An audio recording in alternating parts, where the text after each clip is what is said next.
আগে যেমন দেখতাম পীরজাদাদের একেবারে গর্জন, সেইভাবে আবারও দেখছি পীরজাদাদের একেবারে রাস্তায় নামতে দেখেছি আরজি কলের বিষয়।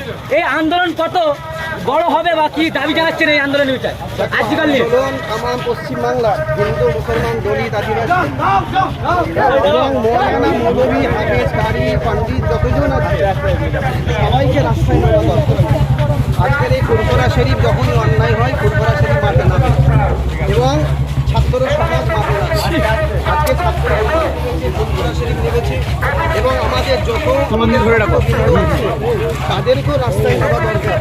আমরা যদি কঠোর সে কঠোর প্রতিবাদ যদি না করি আমার বোনের কি বলবেন, একই রাজ্যে যে রাজ্যে পুলিশ মন্ত্রী মমতা বন্দ্যোপাধ্যায় সেই রাজ্যে আইন শৃঙ্খলার দায়িত্ব সেভাবে পালন করতে পারছে না বলে কি লাস্ট পর্যন্ত ফুরফুরা শরীফে মহিলারা রাস্তায় নামলো।